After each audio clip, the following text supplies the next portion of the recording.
সর্বশেষ নবী, আখিরি নবী, বিশ্ব নবী মুহাম্মদুর রাসূলুল্লাহ সাল্লাল্লাহু আলাইহি সাল্লামকে আল্লাহ তাআলা ইসমাঈল আলাইহিস সালামের চ্যানেলে পাঠিয়ে দিয়েছেন। চেঞ্জিং দ্য লিডারশিপ ফ্রম বনি ইসরাইল টু বনি ইসমাঈল। ওনার অনন্য বৈশিষ্ট্য হচ্ছে উনি সাইয়্যিদু বুলদি আদম। পৃথিবীতে যত মানুষ এসছে সবার লিডার হবেন তিনি। He is the leader. অনেক লিডার আছে আমাদের সামনে, ভবিষ্যৎ লিডার। মাশাআল্লাহ, তাবারাকাল্লাহ। Leader is someone who knows the way, shows the way and goes the way. নেতা হচ্ছে সে জানে কোন রাস্তায় সে চলবে এবং সে অন্যকে রাস্তা দেখাতে পারে এবং সবাইকে নিয়ে ওই রাস্তায় চলে। হি ইজ দ্য লিডার। নেতাকে বক্তব্য করতে জানতে হয়। রাসূল সাল্লাল্লাহু আলাইহি ওয়াসাল্লাম বলতেন, উ'তিতু জাওয়ামিউল কালিম। আল্লাহ তাআলা আমাকে জাওয়ামিউল কালিম দিয়েছে। জাওয়ামিউল কালিম মানে কি? তিনি বলতেন কম, এটার অর্থ বেশি। কথা বলতেন এক দুই শব্দের, কিন্তু এটার যে দোতনা, এটার যে আবেদন, এটা মানুষের হৃদয়ে অনেক বড়, অনেক বেশি। সুবহানাল্লাহ। উ'তিতু জাওয়ামিউল কালিম, এটা বিষ্ণু সাল্লাল্লাহু আলাইহি ওয়াসাল্লামের একটা ইউনিকনেস। আর কাউকে আল্লাহ এটা দেননি। যা বলতেন concise in wording but comprehensive in meaning, very precise and clear. বিষ্ণু সাল্লাল্লাহু আলাইহি ওয়াসাল্লাম বলেন, খুতাবুকুম তাওয়িলা ওয়া সালাওয়াতুকুম কাসীরা। কিয়ামতের আগে তোমাদের বক্তব্য লম্বা হয়ে যাবে, নামাজ খাটো হয়ে যাবে। আসসালামু আলাইকুম ওয়া রাহমাতুল্লাহি ওয়া বারাকাতুহু। নাহমাদুহু ওয়া নুসাল্লি আলা রাসূলিহিল কারীম। আম্মা বা'দু ফাআউযু বিল্লাহি মিনাশ শাইতানির রাজীম। বিসমিল্লাহির রহমানির রহিম। ربنا وابعث فيهم رسولا منهم يتلو عليهم آياتك ويعلمهم الكتاب والحكمة ويزكيهم إنك أنت العزيز الحكيم. صدق الله العظيم. رب اشرح لي صدري ويسر لي أمري واحلل عقدة من لساني يفقهوا قولي. এনটিভি দর্শক ফোরাম মালয়েশিয়ার আয়োজনে মালয়েশিয়ার রাজধানী কুয়ালালামপুরের আমপাং এলাকায় অবস্থিত হোটেল ইন্টারকন্টিনেন্টালের কনফারেন্স রুমে আজকের এই সিরাত সন্ধ্যা 2024-এ যারা আপনারা উপস্থিত হয়েছেন, আপনাদের সবাইকে জানাচ্ছি আন্তরিক শুভেচ্ছা এবং মোবারকবাদ। আহলান ওয়া সাহলান ওয়া মারহাবান বিকুম ফি হাযাল লিকা আত-তাইয়্যিব আল মুবারাক। আমরা শুরুতেই আল্লাহ রাব্বুল ইজ্জত জালালের দরবারে শুকরিয়া জ্ঞাপন করছি যে আল্লাহ তাআলা আমাদেরকে সর্বকালের সর্বশ্রেষ্ঠ মানব বিশ্বনবী মুহাম্মদুর রাসূলুল্লাহ সাল্লাল্লাহু আলাইহি ওয়াসাল্লামের উম্মত হিসেবে কবুল করেছেন। আমরা পড়ি আলহামদুলিল্লাহ। অসংখ্য লাখো কোটি অযুত লক্ষ নিযুত কোটি দুরুদ এবং সালাম বিষ্ণু ঈসা ইসলামের প্রতি, যিনি আজীবন আমাদেরকে to the right sense of direction, সঠিক পথের দিশা, আলোর দিশা দেখাবার জন্য চেষ্টা করে গিয়েছেন। আল্লাহুম্মা সাল্লি ওয়া সাল্লিম ওয়া বারিক আলাইহি। আমি শুরুতেই সবাইকে আবারও ফরমালি থ্যাঙ্কস জানাই, ধন্যবাদ জানাই যে আপনারা অনেক ব্যস্ত মানুষ। আর রবিবারে এটা একটা বিজনেস আওয়ার, বিজনেস টাইম মালয়েশিয়াতে। আর অনেককেই তো চিনি, আমি তো প্রায় এক যুগ এখানে, সবাইকে চিনি। সব ব্যবসায়ীরা আসছে এখানে, মাশাআল্লাহ। তো আপনাদের যে ব্যবসা ব্যস্ততা, এগুলোকে পেছনে রেখে আজকের এই সিরাত সন্ধ্যায় আপনারা একত্রিত হয়েছেন। আপনাদের সবাইকে আন্তরিক শুভেচ্ছা এবং অভিনন্দন জানিয়ে শুরু করছি। যে টপিকটি নিয়ে আমি কথা বলতে চাই সেটি হচ্ছে প্রিয় নবীজির স্বতন্ত্র বৈশিষ্ট্য অথবা প্রফিটিক ইউনিক ফিচার্স। আল্লাহ তাআলা বিষ্ণু ইসলামকে কিছু অনন্য বৈশিষ্ট্য দিয়েছিলেন, স্বতন্ত্র বৈশিষ্ট্য, যেটা আর অন্য কোনো নবীকে দেননি। শুধু আমাদের পেয়ারা হাবিবই পেয়েছিলেন এই বৈশিষ্ট্যগুলো। উনি ছাড়া পৃথিবীর দ্বিতীয় কেউ এই বৈশিষ্ট্যের অধিকারী হতে পারেন। এই অনন্য বৈশিষ্ট্য কি? সে সমস্ত স্বতন্ত্র বৈশিষ্ট্য যেগুলো দিয়ে আল্লাহ তাআলা বিষ্ণু ইসলামকে ধন্য করেছেন। এই বৈশিষ্ট্যগুলো নিয়ে আজকে আমরা জানবার চেষ্টা করব, কিভাবে আমাদের নবী unique. Some distinctive characteristics of Prophet Muhammad sallallahu alaihi wasallam. এই টপিকের উপর আমরা কিছু কথা শুনবো ইনশাআল্লাহ। আমরা যদি একটু পেছন থেকে শুরু করি, ব্যাক টু দ্য হিস্ট্রি, তাহলে দেখবো এই যে বিষ্ণু ঈসা ইসলাম 570 খ্রিস্টাব্দে আব্দুল্লাহ এবং আমেনা ওনাদের ঘর উজাড় করে আলোকিত করে পৃথিবীতে শুভাগমন করেছিলেন। এ ধরার বুকে ওনার শুভাগমনের 2000 বছর আগে সাইয়েদনা ইব্রাহিম আলাইহিস সালাম ওনার আগমনের জন্য আল্লাহ তাআলার কাছে প্রার্থনা করেছিলেন। We have to connect the dots. History বুঝতে হলে আপনাকে ডটগুলো একটু কানেক্ট করে নিতে হবে। বিষ্ণু ঈসা ইসলাম এই ধরার বুকে শুভাগমনের 2000 বছর আগে মক্কার ধুধুমরু প্রান্তরে আল্লাহর খলিল ইব্রাহিম আলাইহিস সালাম আল্লাহর কাছে একটা দোয়া করেছিলেন। সেই দোয়াটি দিয়েই আমি শুরু করেছি।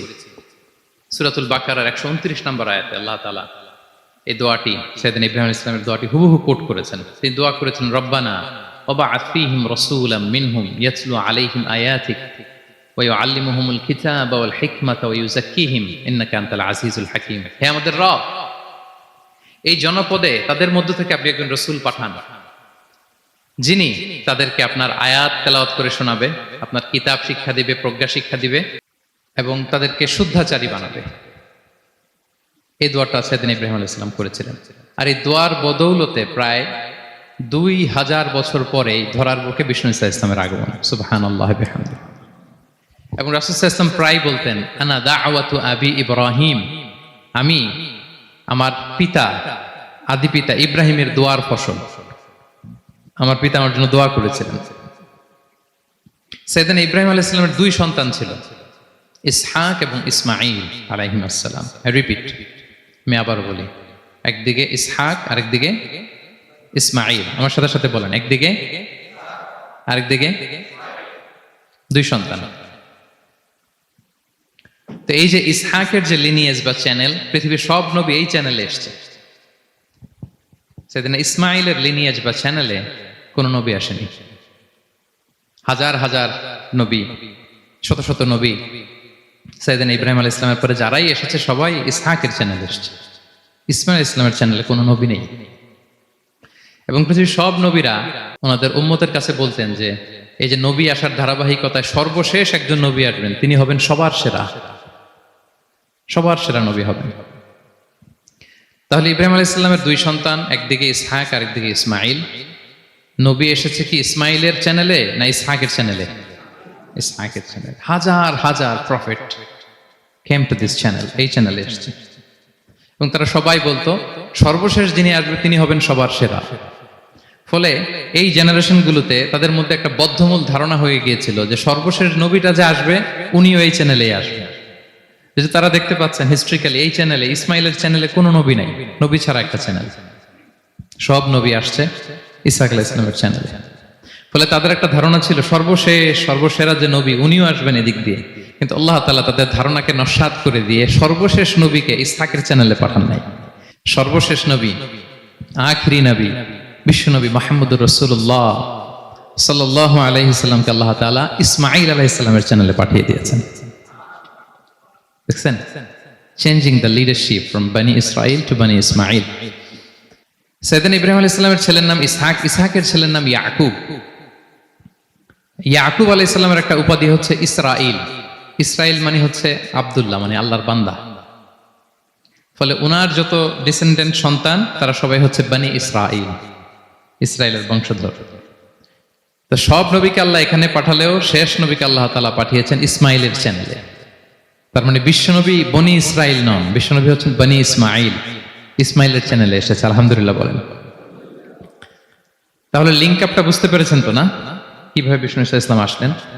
রাসূল ইসলাম প্রায় এইভাবে বলতেন যে আনা দাওয়াতু আবি ইব্রাহিম, আমি আমার পিতা ইব্রাহিমের দোয়ার ফসল। তিনি দোয়া করেছিলেন মক্কার ধুধু প্রান্তরে যে আল্লাহ এই জনপদে একজন নবী দিও। ওনার দোয়ার 2000 বছর পরে আল্লাহ তাআলা এই দোয়া কবুল করেছেন। আমরা তো তাহাজ্জুদের সময় দোয়া করে এরপরের দিন হুজুরের কাছে মাসালার জন্য যাই, হুজুর দোয়া তো কবুল হয় না।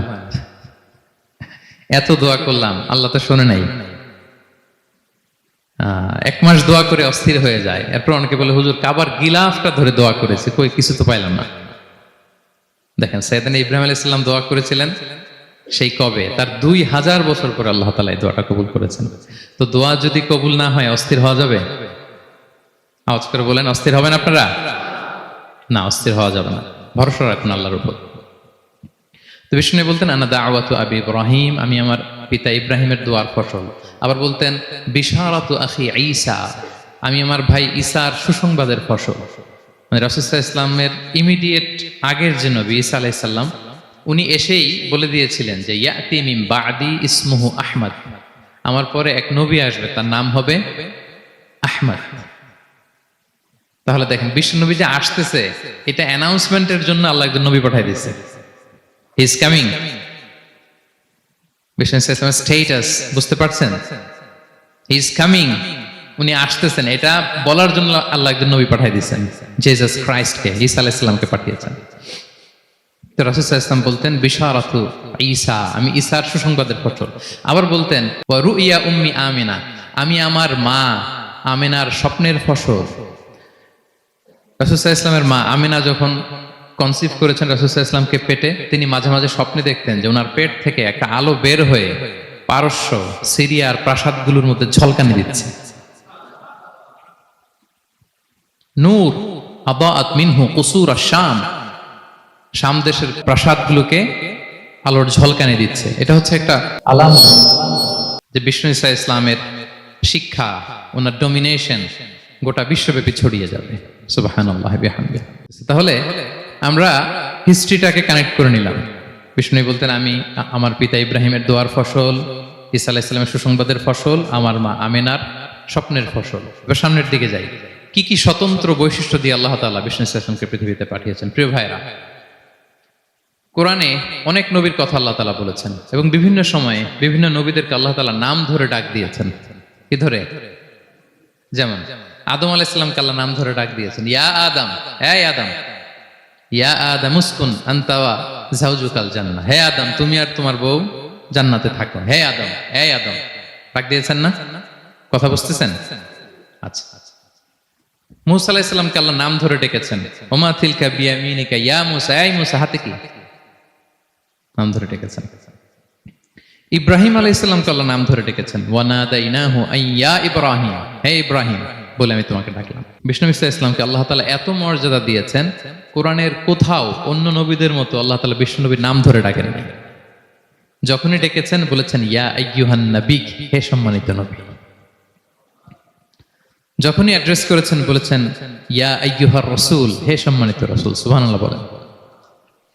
4 জায়গায় বিষ্ণু ঈসা ইসলামের নাম এসেছে কোরআনে মুহাম্মদ নামে, আর এক জায়গায় আহমদ।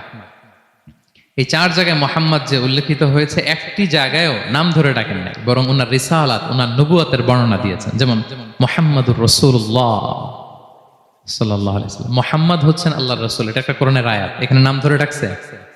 মুহাম্মদ হচ্ছেন আল্লাহর রাসূল, এখানে কি নাম ধরে ডাকা হয়েছে? না। ওমা মুহাম্মাদুন ইল্লা রাসূল ক্বাদ খালাত মিন ক্বাবলিহির রুসুল, মুহাম্মদ রাসূল ছাড়া কেউ নন, তার আগে এরকম অনেক রাসূল পৃথিবী থেকে চলে গিয়েছে। এই আয়াতে নাম ধরে ডাকছে? না। 4 বার মুহাম্মদ শব্দটা কোরআনে উল্লেখিত হয়েছে, একবারও নাম ধরে ডাকে নাই। সুবহানাল্লাহ পড়েন। আর একবার উল্লেখিত হয়েছে আহমদ, যেটা ঈসা আলাইহিস সালামের ভাষায় ইয়াতি মিন বাদি ইসমুহু আহমদ, আমার পরে এক নবী আসবে, তার নাম হবে আহমদ।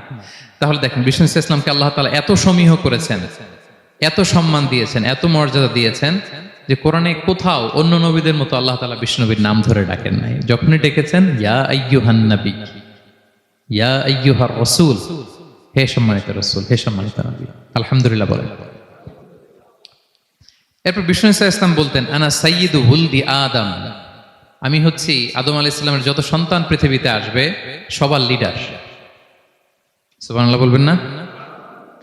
আনা সাইয়্যিদু ওয়ালদি আদম, আমি আদম আলাইহিস সালামের যত সন্তান আসবে, I am the leader of the all sons of আদম, আদমের সব সন্তানের লিডার হব আমি এই পৃথিবীতে। তিনি লিডার। এবং বিষ্ণুই বলেন আল্লাহ তাআলা যখন সব কিছু সৃষ্টি করলেন, পুরো খালকে যখন সৃষ্টি করলেন, 2টা ভাগ করলেন, ভালো আর খারাপ। আমি মুহাম্মদ সাল্লাল্লাহু আলাইহি ওয়াসাল্লামকে আল্লাহ তাআলা ভালোর মধ্যে ঢুকায় দিলেন। এই ভালো মানুষগুলোর মধ্যে থেকে আল্লাহ অনেকগুলো গোত্র নির্বাচিত করলেন, আমাকে সবচেয়ে শ্রেষ্ঠ গোত্রে ঢুকায় দিলেন। এই গোত্রগুলোর মধ্যে অনেকগুলো বাড়ি আছে, সবচেয়ে শ্রেষ্ঠ বাড়িতে আল্লাহ তাআলা আমাকে ঢুকায় দিলেন। সুবহানাল্লাহ বিহামদিহি। আরেক বর্ণনায় এসেছে যে আল্লাহ তাআলা ইসমাঈল আলাইহিস সালামের বংশধরদের মধ্য থেকে কেনানাকে সিলেক্ট করেছেন। কেনানার মধ্য থেকে আল্লাহ কুরাইশকে সিলেক্ট করেছেন। কুরাইশের মধ্য থেকে আল্লাহ তাআলা বনু হাশিমকে সিলেক্ট করেছেন। বিষ্ণু ইসলাম কিন্তু হাশিমি খানদানের। কুরাইশের মধ্য থেকে তিনি বনু হাশিমকে সিলেক্ট করেছেন, আর বনু হাশিমের মধ্য থেকে আল্লাহ তাআলা আমাকে সিলেক্ট করেছেন। সুবহানাল্লাহ বিহামদিহি। এবং তিনি বলতেন ওয়া আনা হামিলু লিওয়াইল হামদি ইয়াউমাল কিয়ামাতি ওয়া তাহতাহু আদম, কিয়ামতের দিন আমি প্রশংসার পতাকা নিয়ে দাঁড়িয়ে থাকবো কিয়ামতের ময়দানে, আর ওই পতাকার নিচে স্বয়ং আদম আলাইহিস সালাম থাকবে। ওনার হাতে থাকবে প্রশংসার পতাকা। প্রিয় ভাই, তাহলে 1 নাম্বার পেয়ে গেলাম, ওনার অনন্য বৈশিষ্ট্য হচ্ছে উনি সাইয়্যিদু ওয়ালদি আদম। পৃথিবীতে যত মানুষ এসছে সবার লিডার হবেন তিনি। He is the leader. তিনি কি? সবাই বলুন, তিনি কি? আচ্ছা, লিডারের কাজ কি বলেন তো? অনেক লিডার আছে আমাদের সামনে, ভবিষ্যৎ লিডার। মাশাআল্লাহ, তাবারাকাল্লাহ। Leader is someone who knows the way, shows the way and goes the way. নেতা হচ্ছে সে সে জানে কোন রাস্তায় সে চলবে এবং সে অন্যকে রাস্তা দেখাতে পারে এবং সবাইকে নিয়ে ওই রাস্তায় চলে। হি ইজ দ্য লিডার। আচ্ছা, লিডার যদি কথা বলতে না পারে, এটা লিডার? নেতা এটা কি? সে লিডার হতে পারবে না। নেতাকে বক্তব্য করতে জানতে হয়, স্পষ্ট ভাষায় কথা বলতে জানতে হয়, ঠিক কিনা বলেন? আমরা যদি দেখি যে রাসূল সাল্লাল্লাহু আলাইহি ওয়াসাল্লামের এই কোয়ালিটি ছিল কিনা, বক্তব্য দেওয়ার পারঙ্গমতা ছিল কিনা ওনার। রাসূল সাল্লাল্লাহু আলাইহি ওয়াসাল্লাম বলতেন, উতিতু জাওয়ামিউল কালিম, আল্লাহ তাআলা আমাকে জাওয়ামিউল কালিম দিয়েছে। জাওয়ামিউল কালিম মানে কি? তিনি বলতেন কম, এটার অর্থ বেশি। কথা বলতেন এক দুই শব্দের, কিন্তু এটার যে দোতনা, এটার যে আবেদন, এটা মানুষের হৃদয়ে অনেক বড়, অনেক বেশি। সুবহানাল্লাহ।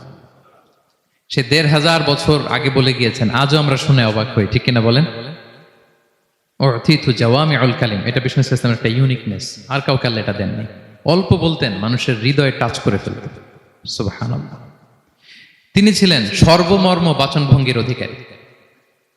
যা বলতেন concise in wording but comprehensive in meaning. শব্দে এটা ছোট, কম, কিন্তু ভেরি কম্প্রিহেন্সিভ। বোঝায়, ব্যাখ্যা, এক্সপ্লেনেশন এটার অনেক বেশি। Very precise and clear. যা বলতেন প্রিসাইজ এন্ড ক্লিয়ার। কতটা প্রিসাইজ এন্ড ক্লিয়ার আম্মা জান আয়েশা বলেন, ওনার স্ত্রী কি বলেন আমাদের আম্মা জান শোনেন। তিনি বলতেন, লাউ আদ্দাহু লাআদ্দু লা আহসাহু।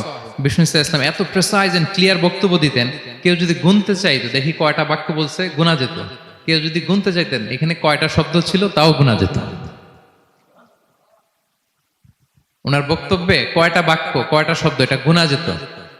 কারণ ছোট বক্তব্য দিতেন। আমরা তো লম্বা চড়া বক্তব্য না দিলে হয় না।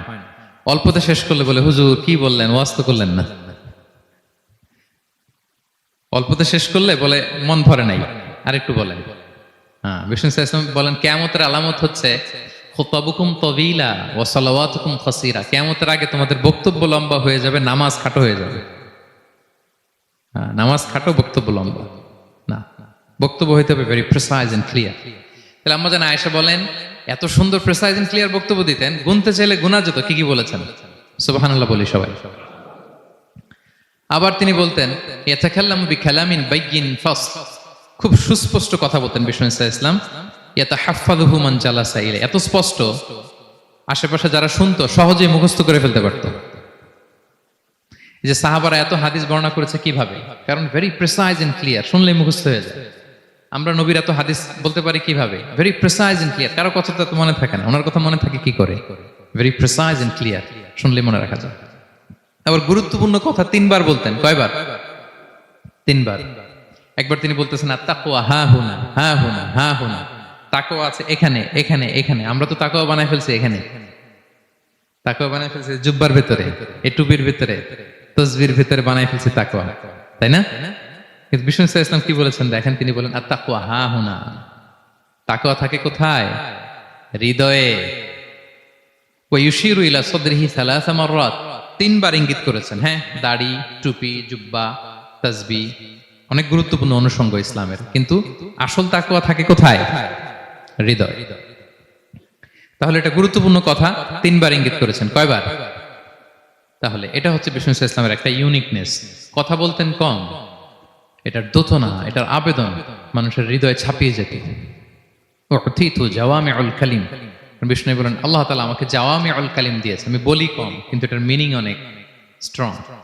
বিষ্ণু সাল্লাল্লাহু আলাইহি ওয়াসাল্লাম আবার বলেছেন যে, নুসিরতু বির-রু'বি মাসিরাতা শাহর। আল্লাহ তাআলা আমাকে ভয় দিয়ে সাহায্য করেছেন। কি দিয়ে? ভয় দিয়ে। রাসূল সাল্লাল্লাহু আলাইহি ওয়াসাল্লাম যেখানে থাকতেন তার ডানে বায়ে সামনে পেছনে 1 মাসের ডিস্টেন্সের ভেতরে যদি কোনো শত্রু থাকতো রাসূলের, রাসূল সাল্লাল্লাহু আলাইহি ওয়াসাল্লামের ভয়ে ওর অন্তরে ধুকধুকানি শুরু হয়ে যেত, ত্রাসের কম্পন শুরু হয়ে যেত। 1 মাস রাসূল সাল্লাল্লাহু আলাইহি ওয়াসাল্লাম এখানে পৌঁছতে লাগবে কয় মাস? এত দূরে থাকতো, নবী সাল্লাল্লাহু আলাইহি ওয়াসাল্লামের কোনো শত্রু যদি থাকতো ডানে বায়ে, রাসূল সাল্লাল্লাহু আলাইহি ওয়াসাল্লামের ভয়ে তাদের হৃদয়ে ত্রাসের কম্পন শুরু হতো। সুবহানাল্লাহ বলেন। বিষ্ণু সাল্লাল্লাহু আলাইহি ওয়াসাল্লামের ইউনিকনেস, এটা আল্লাহ কাউকে দেন। ওনার আরেকটা ইউনিকনেস হচ্ছে উনি খাতামুন নবিয়্যিন, সর্বশেষ নবী। আওয়াজ করে বলেন, বিশ্ব নবীর পরে আর কোন নবী আসবে? মা কানা মুহাম্মাদুন আবা আহাদিম মির রিজালিকুম ওয়ালাকিন রাসূলুল্লাহি ওয়া খাতামান নবিয়্যিন। Is the last messenger. ওনাকে ছাড়া নবুয়তি পূর্ণতা পায় না। সব নবীকে দিয়ে যদি ধরেন প্রত্যেকটা নবীকে আমরা একটা মুক্তোর দানার সাথে তুলনা করি, মুক্তোর দানা, এটা দিয়ে একটা মালা বানানো হবে, সেক্ষেত্রে বিষ্ণু ইসা ইসলাম হচ্ছেন সর্বশেষ মুক্তোর দানা, যেটা না লাগালে মালাটাই হয় না।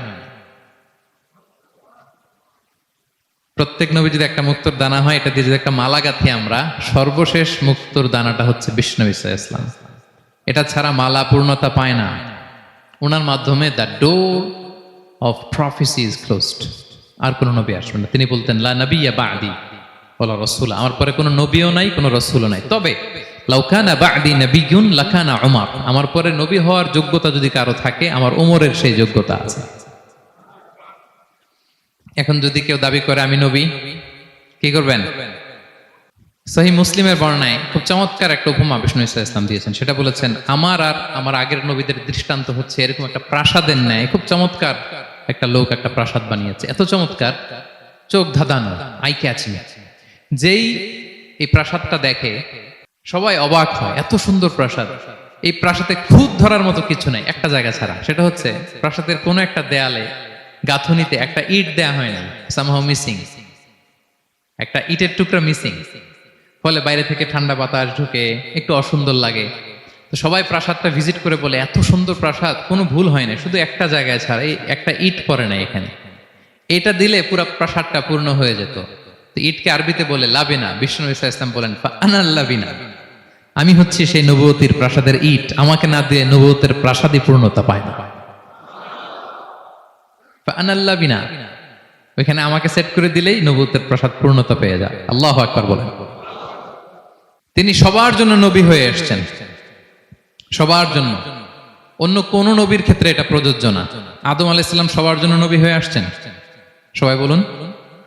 ইব্রাহিম আলাইহিস সালাম সবার নবী, মুসা আলাইহিস সালাম সবার নবী না। বিষ্ণু ইসলাম তিনি সবার নবী। আল্লাহ তাআলা বলেন ওয়ামা আরসালনাকা ইল্লা কাফাতান লিন-নাসি বাশীরাও ওয়া নাযীরা, নবী হে, গোটা মানব মণ্ডলীর জন্য আমি আপনাকে রাসূল করে প্রেরণ করেছি। আপনি জান্নাতের সুসংবাদ দিবেন, জাহান্নাম থেকে ভীতি প্রদর্শন করবেন। তাহলে মেসেঞ্জার ফর এন্টায়ার ম্যানকাইন্ড। ওনার নবুয়তির কোনো বাউন্ডারি নাই, আছে? আওয়াজ করে বলুন, আছে? বনি ইসরায়েলের অনেক নবীর এমন ছিল, এদিকে এক নবী, উনি আবার অন্য জায়গায় দাওয়াত দিতে পারবেন, উনি এখানেই দিবেন। আবার পাশের আরেক লোকেশনে আল্লাহ আরেক নবী পাঠাইছেন, ওনার কাজ ওইখানে। তাইলে এই নবীর এক বাউন্ডারি, ওই নবীর। কোরআনে এই কথা এসছে, যেমন ইব্রাহিম আলাইহিসসালাম, লূত আলাইহিসসালাম চাচা ভাতিজা, সমসাময়িক নবী। ইব্রাহিম ইসলামের একটা জায়গা ছিল দাওয়াত দেওয়ার, আর পাশে জর্ডানে লূত আলাইহিসসালামের একটা দাওয়াতি এরিয়া ছিল। তার মানে এক একজনের লোকেশন বা বাউন্ডারি আলাদা। বিষ্ণু ইসলামের তো এরকম বাউন্ডারি আছে না? আছে? আছে না? ফর দ্য এন্টায়ার গ্লোব, সবার জন্য। তিনি সাদা মানুষেরও নবী, কালো মানুষেরও নবী, তিনি আরবদেরও নবী, অনারবদেরও নবী, নারীর জন্য নবী, পুরুষের জন্য নবী, শিশুর জন্য, বৃদ্ধের জন্য, বিকলাঙ্গের জন্য, সবার জন্য তাকে রাসূল করে প্রেরণ করেছে কে? তাহলে সবার জন্য তিনি নবী, মানুষের জন্য, for the mankind, for the জিনকাইন্ড, for the animal kind, সবার জন্য তিনি রাসূল হয়ে পৃথিবীতে প্রেরিত হয়েছেন। আল্লাহ তাআলা অন্য আয়াতে বলেন ওয়ামা আরসালনাকা ইল্লা রাহমাতাল লিল আলামিন, I have sent you as a mercy for the entire universe. নবী, গোটা বিশ্বের সবার জন্য আপনাকে আমি রহমত করে প্রেরণ করেছি, সবার জন্য, মাছের জন্য, গাছের জন্য, পাহাড়ের জন্য। তিনি শুধু আমাদেরই নবী নন, সবার নবী তিনি। এমনকি পশু পাখি বিষ্ণু ইসলামকে দেখে চিনতে পারতেন। একবার এক ইহুদিদের, একবার এক আনসারি সাহাবীর খেজুর বাগানে বিষ্ণু ইসলাম ঢুকলেন। এক উট এসে কাঁদতে লাগলো বিষ্ণু ইসলামের কাছে, বিষ্ণু নবী আদর করে দিলেন। কানে কানে কি জন্য বললো? বিষ্ণু ইসলাম সাহাবাদের বললেন, তোমরা জানো সে কি বলেছে? সে বলেছে যে তার মনিব তাকে দিয়ে কাজ করায় অনেক, কিন্তু খাবার দেয় না।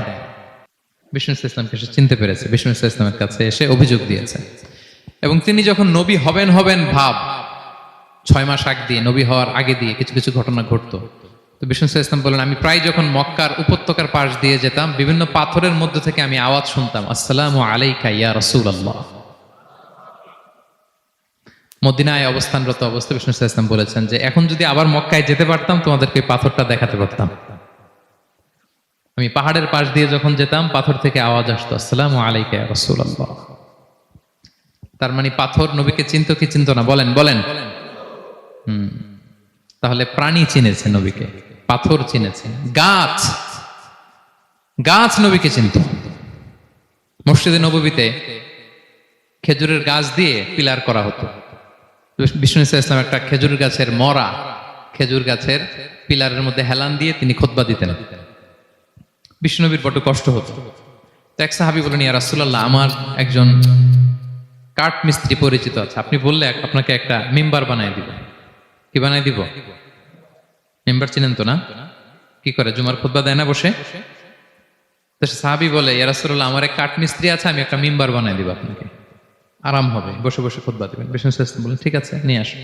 কিছুদিন পরে ওটা নিয়ে আসা হলো, ফলে লোকেশন চেঞ্জ হলো। আগে একটা মরা খেজুর গাছের পিলারের মধ্যে হেলান দিয়ে কথা বলতেন, এবার ওই যে মিম্বার সেট করা হয়েছে ওই পাশে, ওখানে বসে বসে এখন তিনি নাসিহাত করেন। তো একদিন আলোচনা করার সময় হঠাৎ সাহাবারা কান্নার আওয়াজ শুনতে পেল। কিসের আওয়াজ? সহিহ বুখারীর বর্ণনা, কান্নার আওয়াজ শুনতে পেলেন। তাও 10 মাস গর্ভধারিণী উটের কান্নার আওয়াজের মতো। সাহাবারা ভয় পেয়ে গেলেন, কই, কোনো উট তো না, এটা তো মসজিদ, মসজিদের ভিতরে কান্নার আওয়াজ। বিষ্ণু ইসলাম বুঝতে পারলেন। তিনি মিম্বার থেকে নেমে যে ওই যে আগে যেই মরা খেজুর গাছের পিলারের মধ্যে হেলান দিয়ে ওয়াজ করতেন, ওই পিলারটারে আদর করতে আরম্ভ করলেন। বিষ্ণু ইসলাম হাত দিয়ে যখন আদর করলেন, ফাসাকানা, তার কান্না বন্ধ হয়ে গেল। তখন বিষ্ণু ইসলাম বললেন যে, তোমরা বুঝতে পারোনি এটা কিসের আওয়াজ? এটা হচ্ছে ওই মরা খেজুর গাছের আওয়াজ। আমার বিরহে, আমাকে যে পায় না, তার গায়ে আমার পিঠ মোবারক লাগিয়ে আমি ওয়াজ করতাম, আমার বিরহে মরা খেজুর গাছ থেকে কান্নার শব্দ এসেছে। আজ ওই জায়গাটা চিহ্নিত করা আছে। এটাকে বলে মসজিদে নববীতে আল উস্তুয়ানাতুল হান্নান। হান্নানা মানে কাঁদে এমন পিলার। সুবহানাল্লাহ বিহামদিহি। তাহলে পাথর বিষ্ণু ইসলামকে সালাম দিয়েছে, প্রাণী বিষ্ণু ইসলামের সাথে কথা বলেছে, মরা গাছ খেজুরের গাছ বিষ্ণুনবীর বিরহে কেঁদেছে। সুবহানাল্লাহ বিহামদিহি। বিষ্ণু ইসলামের ইউনিকনেস, ইউনিক ফিচার এগুলো। বিষ্ণু ইসলাম, আমরা যেমনি মাঝে মাঝে আমাদের লাইফে আপস এন্ড ডাউনস থাকে, ওনার জীবনেও ছিল। একটা সময় ছিল বিষ্ণু ইসলামের এমন এসেছে যে ওনাকে ঘরে শেল্টার দিতেন ওনার স্ত্রী খাদিজাতুল কুবরা তাহেরা রাদিয়াল্লাহু তাআলা আনহা। মেন্টালি সাপোর্ট দিতেন, ফিনান্সিয়ালি সাপোর্ট দিতেন। উনি মারা গেলেন। পলিটিক্যাল সাপোর্ট দিতেন চাচা আবু তালেব, উনিও মারা গেলেন। কই যাবেন উনি? নেইবরিং সিটি তায়েফে গেলেন দাওয়াত নিয়ে, সেখানেও নির্মম অত্যাচারের শিকার হলেন, প্রত্যাখ্যাত হলেন। ওনার হৃদয়টা ভেঙে খান খান, কষ্টে বেদনায় জর্জরিত হয়ে বিষ্ণু ইসলামের মন বড্ড খারাপ। বিষ্ণু ইসলামের এই ভঙ্গুর মনকে ভালো করে দেবার জন্য, সারপ্রাইজ দেবার জন্য আল্লাহ তাআলা আসমানি মিটিং এর জন্য বিষ্ণু ইসলামকে স্পেশালি ইনভিটেশন পাঠিয়েছেন। কোন নবীকে আল্লাহ এটা পাঠান নাই।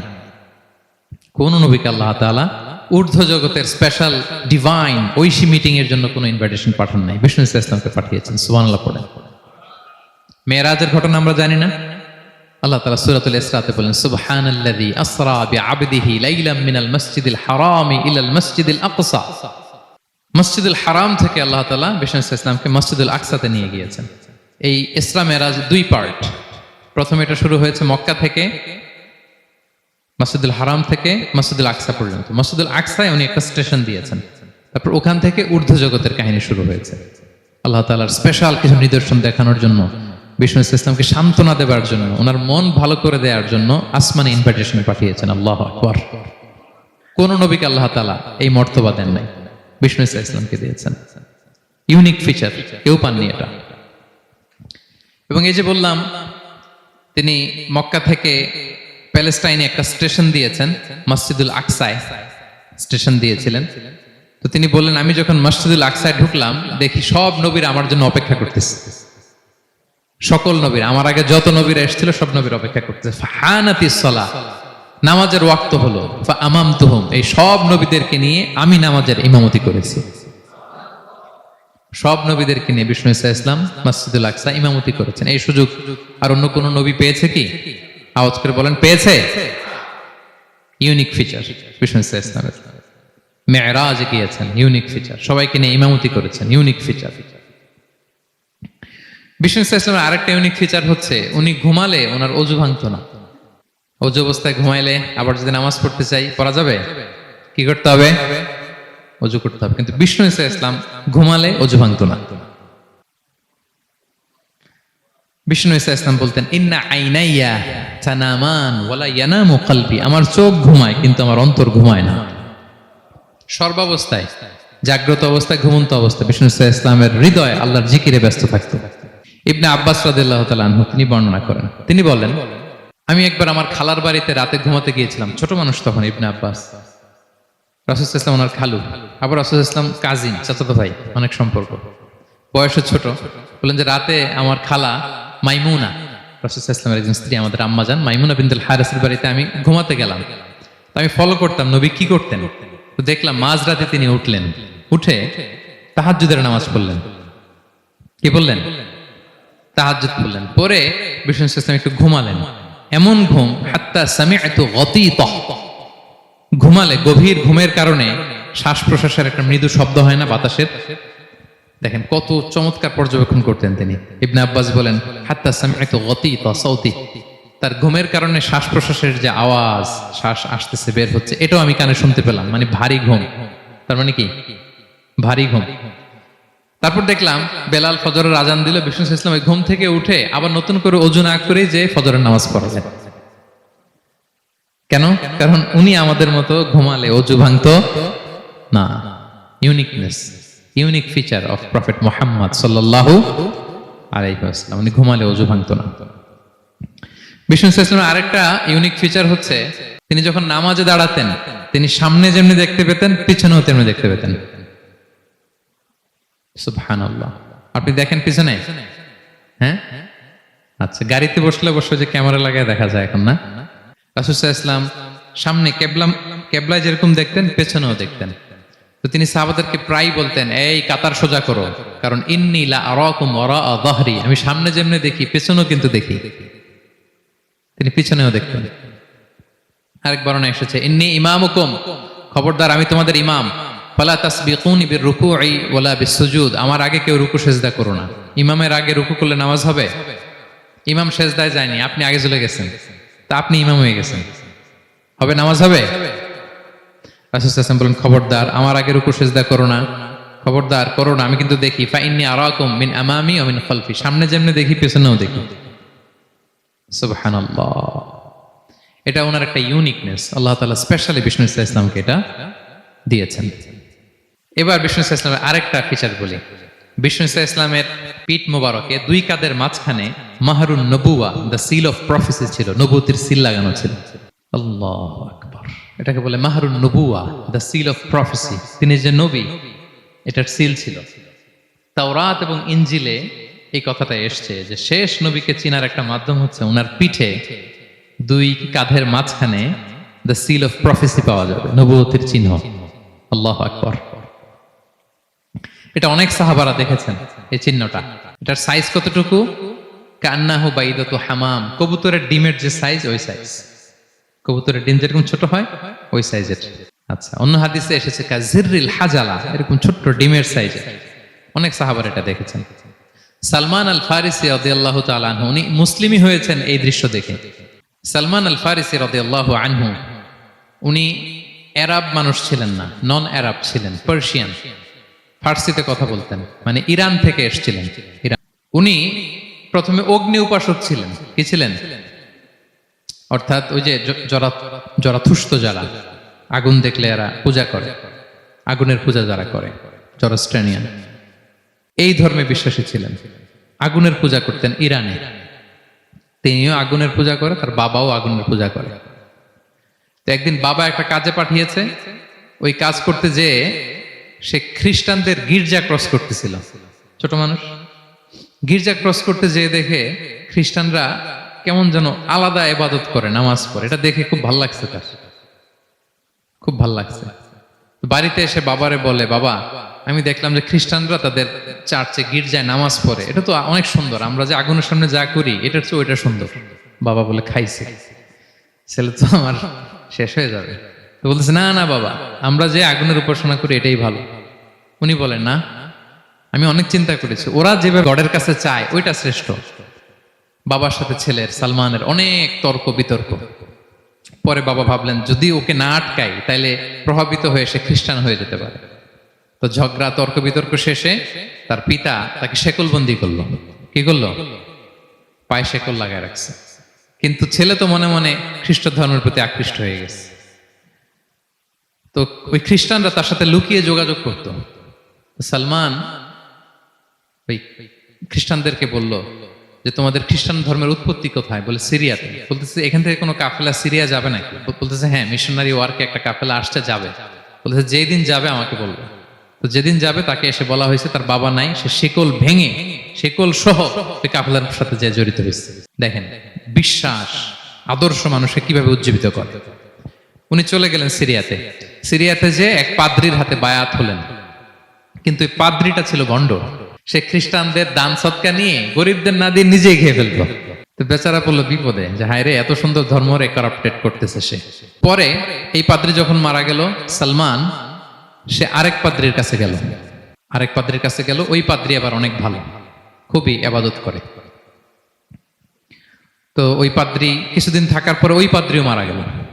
ওই মারা যাওয়ার আগে সে জিজ্ঞেস করতেছিল যে পাদ্রি, এই বর্তমান পৃথিবীতে সবচেয়ে ভালো খ্রিস্টান পাদ্রি কে? বলতেছে আর কেউ নাই। যদি ভালো খ্রিস্টান পাদ্রি তোমাকে পেতে হয়, জানতে হয়, তোমাকে ইরাকের মোসেল শহরে যেতে হবে। এবার মোসেলে যে সে আরেক খ্রিস্টান পাদ্রির কাছে থাকলো। কিছুদিন পরে ওই পাদ্রিও মারা গেল। তো মৃত্যুর আগে তাকে জিজ্ঞেস করছিল যে পাদ্রি আপনি বলেন তো, আপনার পরে শ্রেষ্ঠ পাদ্রি কে আছে পৃথিবীতে? সে বলতেছে আমার পরে শ্রেষ্ঠ কোনো পাদ্রি আর পৃথিবীতে নাই। খ্রিস্টান ধর্ম শেষ হয়ে গিয়েছে, নাই। তবে জেনে রেখো, শেষ জামানার নবী আসার সময় ঘনিয়ে এসছে। তিনি যে এলাকায় আসবে, এলাকাটা চারদিকে পাহাড় বেষ্টিত থাকবে। চারদিকে থাকবে পাহাড়, খেজুরের বাগান, মরুদ্যান। তাকে চেনার আলামত আছে। কি আছে? আলামত আছে। এক নম্বর আলামত হচ্ছে ওই শেষ নবীকে দানের খাবার দিলে তিনি খায় না, কিন্তু উপহার দিলে সে নেয়, খায়। আর তার পিঠে দুই কাঁধের মাঝখানে একটা নবুয়তির মোহর আছে। সুবহানাল্লাহ। যদি পারো তার কাছে যে বায়াত হো। সালমান আল ফারসি পাগল হয়ে গেছে ওনার সন্ধান পাওয়ার জন্য। কিভাবে যাবে, কিভাবে যাবে? তো উনি কিছু ছাগল পালতেন। একটা কাফেলা তিনি পেলেন, যে কাফেলা আরব কাফেলা, বনু কালবের কাফেলা আরব দেশে যাচ্ছে। তাদের সাথে তিনি চুক্তি করলেন যে আমার যত ছাগল আছে এই ছাগলগুলো তোমাদের দিয়ে দিব, তোমরা কি ওই এলাকায় আমাকে পৌঁছে দিবা? তারা বললেন হ্যাঁ পৌঁছে দিব। সব ছাগল দিয়ে দিলেন, রওনা হইলেন ওই এলাকায়। মাঝপথে তারা তার সাথে জুলুম করলো, অন্যায় আচরণ করলো। তাকে দাস হিসেবে বিক্রি করে দিল ইহুদিদের কাছে। ওয়াদি আল কোরা নামে একটা জায়গা আছে, ওখানকার এক ইহুদির কাছে বিক্রি করে দিল। সে ইহুদির কাছে দাস হিসেবে থাকতে আরম্ভ করলো। অনেকদিন পরে মদিনার পূর্ব নাম কি দেখি, কে বলতে পারে? হ্যাঁ মাশাআল্লাহ, তো মদিনার পূর্ব নাম হচ্ছে ইয়াসরিব। তো ইয়াসরিবের এক ইহুদি, বনু কুরাইজার ইহুদি, সে আসছে ওয়াদি আল কোরাতে তার কাজিনের কাছে। এসে দেখে নতুন এক দাস পাইছে, বলছে আমি কিনবো, তুমি কিনতে চাও? তার কাছে বিক্রি করে দিল। তখন ইয়াসরিবের ওই ইহুদি বনু কুরাইজার সালমান আল ফারিসিকে নিয়ে ইয়াসরিবে চলে গেল। সুবহানাল্লাহ। মদিনার আগের নাম কি? বিষ্ণু ইসলাম মক্কা থেকে হিজরত করে কিছুদিন পরে কই যাবেন? সত্যের অনুসন্ধানে যদি আপনি হন, সত্য আপনি পাবেনই, সত্যের কাছে আপনি পৌঁছাবেন, এতে কোনো সন্দেহ নাই। দেখেন বিষ্ণু ইসলাম ওই এলাকায় আসবেন, আসার আগে আল্লাহ তাআলা সালমানকে নিয়ে ওখানে পৌঁছায় দিয়েছে। তিনি ওখানে থাকলেন, দীর্ঘদিন থাকলেন, খেজুর বাগানে তিনি কাজ করেন আর অপেক্ষা করেন যে কবে বিষ্ণু ইসলাম আসবেন। একদিন তিনি খেজুর গাছের উপরে কাজ করতেছেন, হঠাৎ ইহুদিরা বলা বলি করতেছে আজকে ওই মক্কা থেকে কোন এক লোক নাকি আসছে কোবাপল্লীতে, সবাই বলে সে নাকি নবী, সবাই বলে সে নাকি। এই কথা শুনে উনি খুশিতে ওই খেজুর গাছ থেকে ধপাস করে নিচে পড়ছে। নিচে পড়ে মালিককে বলতেছে কে আসছে, কে আসছে। এই কথা শুনে মালিক রেগে মেগে তাকে মারতে আরম্ভ করলো যে তোমার জেনে কি লাভ, যাও এখান থেকে। তার মানে সুবহানাল্লাহ, সালমান আল ফারিসি তিনি জেনে গেলেন যে বিষ্ণু ইসলামের আগমন ঘটেছে। আপনারা জানেন যে হিজরতের যে রুটটা, বিষ্ণু ইসলাম সরাসরি ইয়াসরিবে বা মদিনায় না ঢুকে প্রথমে কুবাতে ঢুকেছিলেন, কুবাপল্লীতে কিছুদিন ছিলেন, মসজিদে কুবা নির্মাণ করেছেন। তো তিনি তো সত্যের সন্ধানী হয়ে পাগল, আল্লাহর কাছে সবসময় দোয়া করতেন, আল্লাহ সেই আখির জামানার নবীর সন্ধান যেন আমি পাই।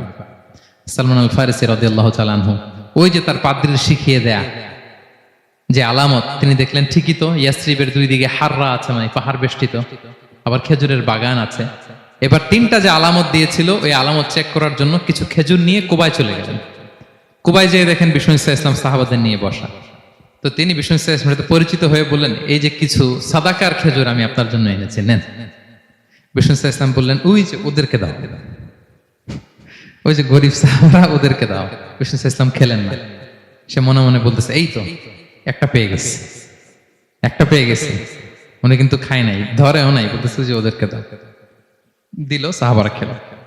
এরপর বিষ্ণু ইসলাম কুবা থেকে মদিনায় চলে গেলেন। তখনও মদিনার নাম হয়নি, ইয়াসরিবে গেলেন। এবার কিছুদিন পরে আরো কিছু খেজুর নিয়ে সালমান রাদিয়াল্লাহু তাআলা আনহু বিষ্ণু ইসলামের কাছে গেলেন। এবার যে বললেন, কিছু খেজুর আমি উপহার হিসেবে আপনার জন্য এনেছি, আপনি কি গ্রহণ করবেন? বিষ্ণু ইসলাম বললেন, অবশ্যই গ্রহণ করবো। বলেই তিনি একটা নিয়ে খেতে শুরু করলেন, খেলেন এবং বিতরণ করলেন। এবার তো সালমান মহা খুশি, এই তো পেয়ে গেছি দুইটা সাদাকার খেজুর। বলেছি ধরেও নাই, খায় নাই। যখনই বললাম উপহার, খেয়েছে। এবার বাকি রইল কয়টা? সেটা কি? নবুয়তের সিলমোহর, দ্য সিল অফ প্রফেসি। এটা তো দেখা এত সহজ না। যদি এদিকে থাকে, জামা পরে থাকলে দেখা যাবে? তো এটার জন্য প্রায় যায়, কিন্তু ব্যাটে বলে হয় না। ট্রাই করে কিন্তু দেখা যায় না। একদিন তিনি গেলেন এবং এটার জন্য তো পিছে পিছে থাকতে হবে, কি বলেন? কথা নেই বার্তা নেই, হুট করে পিছু পিছু ঘোরা যায় নাকি কারো? একদিন একটা উপলক্ষ তৈরি হলো। সেটা কি? বিষ্ণু ইসলাম, এক সাহাবী মারা গেলেন বাকি উল গারকাদে, মানে যেটাকে আমরা জান্নাতুল বাকি বলি, ওই কবরস্থানে ওই লাশ নিয়ে যাচ্ছে। সবার সাথে সাথে বিষ্ণু ইসলামও যাচ্ছে। তো এখন তো একটা সুযোগ, পিছনে পিছনে যাওয়া যায়, কি বলেন? এইবার সালমান এসে পিছু ছাড়ে না, নবীজির পিছনে পিছনে যায়, কিন্তু স্বাভাবিক যাওয়া না। একটা আছে সিম্পলি হাঁটা, এরকম না। একবার এদিকে যায়, একবার ওদিকে যায়, একবার এদিকে যায়। আর অন্য সাহাবারা মনে মনে ভাবে, ঘটনা কি, এরকম করে কেন লোকটা? কিন্তু বিষ্ণু ইসলাম তো জানেন কেন এরকম করতেছে, ঠিক কিনা বলেন? বিষ্ণু ইসলাম সেদিন দুইটা চাদর পরেছিলেন, একটা নিচে আর একটা উপরে। নিচে লুঙ্গি আর একটা চাদরটা দিয়ে গা ঢেকেছিলেন। বিষ্ণু ইসলাম ইচ্ছে করে পিঠের চাদরটা একটু নিচের দিকে নামালেন, যাতে করে সে যেটা খুঁজতেছে ওটা দেখে ফেলে।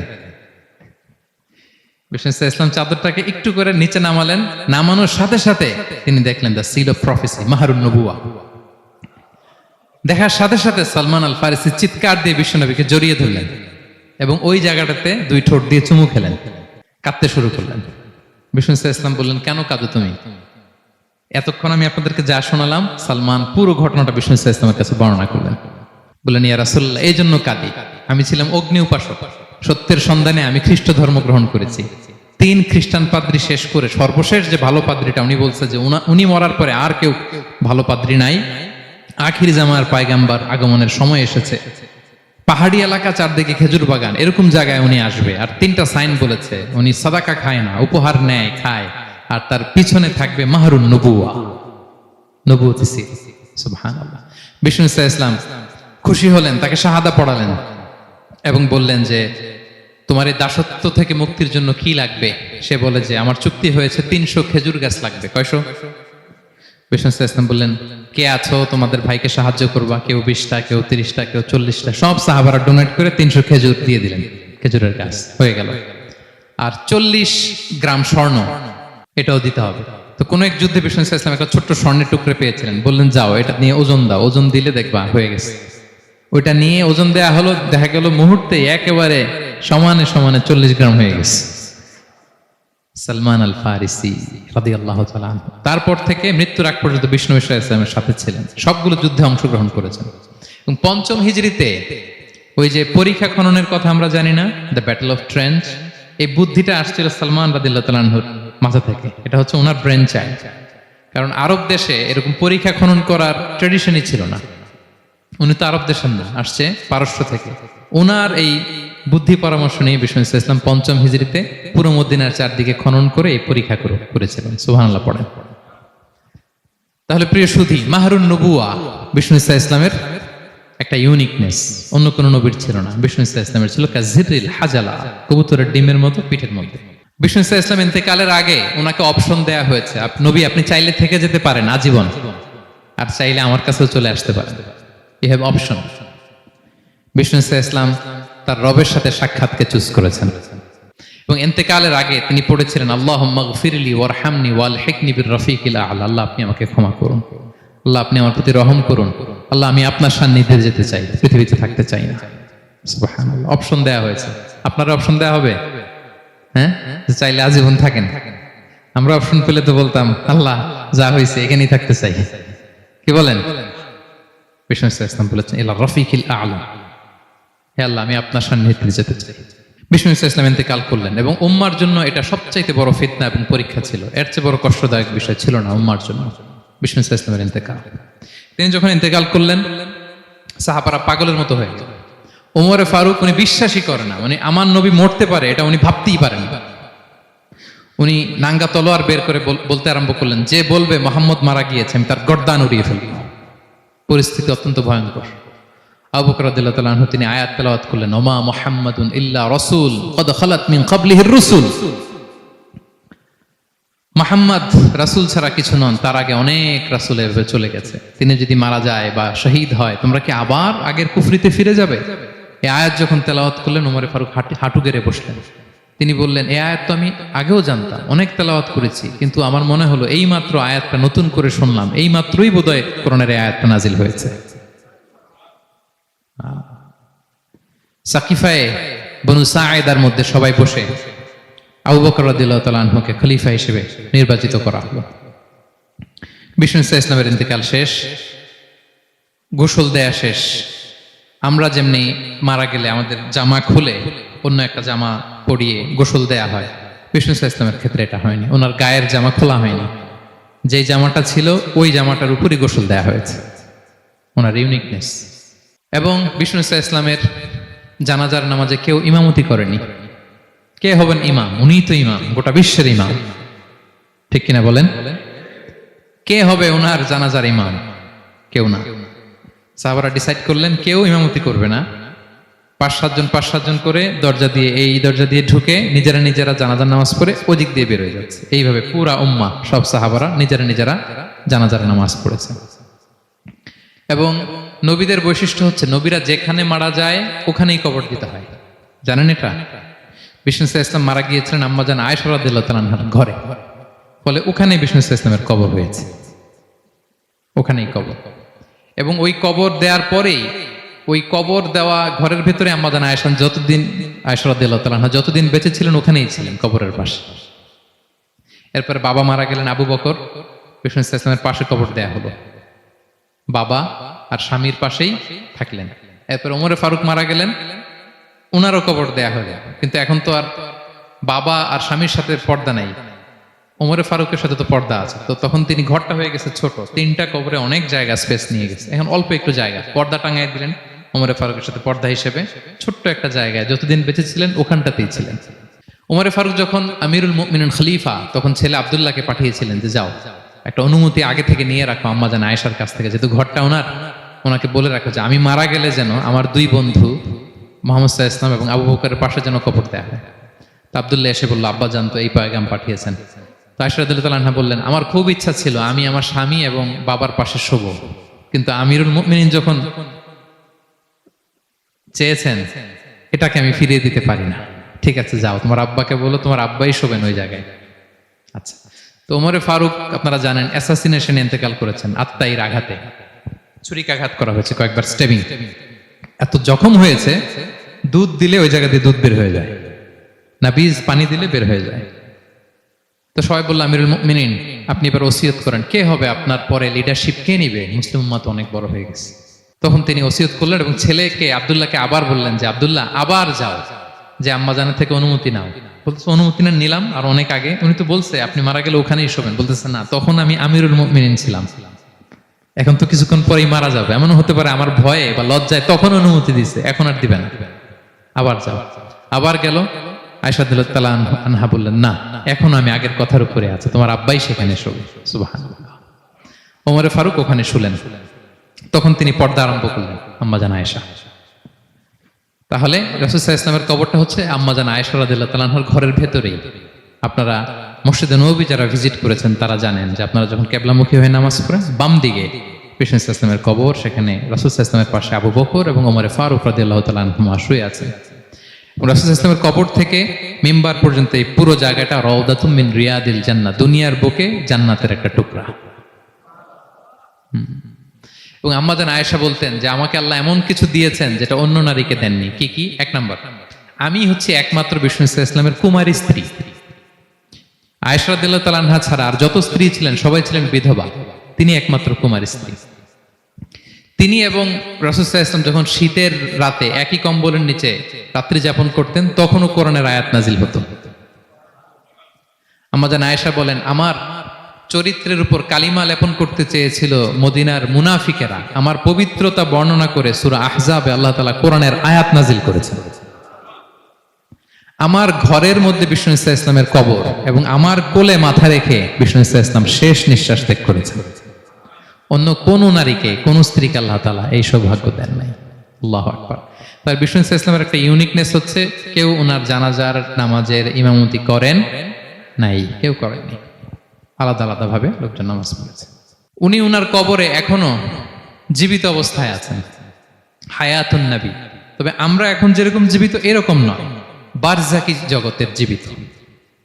তিনি ইন্তেকাল করেছেন, মৃত্যুবরণ করেছেন নিঃসন্দেহে, তিনি বারজাকি জগতে চলে গিয়েছেন, কিন্তু সেই জগতে তিনি জীবিত। আমরা যখন নবী সাল্লাল্লাহু আলাইহি ওয়াসাল্লামকে সালাম দেই, দুরূদ পাঠ করি, বিষ্ণু সাল্লাল্লাহু আলাইহি ওয়াসাল্লাম কবর থেকে ওই সালামের উত্তর দেন। আল্লাহ তাআলা ওনার রূহটাকে ফিরিয়ে দেন, উত্তর দেন। সাহাবারা বললেন, ইয়া রাসূলুল্লাহ, কিভাবে আপনি উত্তর দেন? আপনার দেহ মাটি খেয়ে ফেলবে না? রাসূল সাল্লাল্লাহু আলাইহি ওয়াসাল্লাম বললেন, ইন্নাল্লাহা তাবারাকা ওয়া তাআলা হাররামা আলাল আরদি আজসাদাল আম্বিয়া। আল্লাহ তাআলা নবীদের দেহকে নষ্ট করা মাটির জন্য হারাম করে দিয়েছেন। কোনো মাটি কোনো নবীর দেহকে টাচ করতে পারে না, নষ্ট করতে পারে না। নবীরা কবরে জীবিত, সেখানে সালাত আদায় করে, তাদেরকে স্পেশাল রিজিক দেয়া হয়। এটাকেই বলা হয় হায়াতুন নবী, তিনি বারজাকি জগতে জীবিত। আচ্ছা, এবার কিয়ামতে বিষ্ণু সাল্লাল্লাহু আলাইহি ওয়াসাল্লামের কি ফিচার থাকবে একটু কিয়ামতেরটা শুনে শেষ করি। বিষ্ণু সাল্লাল্লাহু আলাইহি ওয়াসাল্লাম বলেন, আনা আউয়ালু মান ইয়ানশাক্কু আনহুল কবরু। কিয়ামতের দিন ময়দানে মাহশারে, হাশরের ময়দানে সর্বপ্রথম আমি কবর ফুঁড়ে উপরে উঠে দাঁড়াবো। কে উঠে দাঁড়াবে?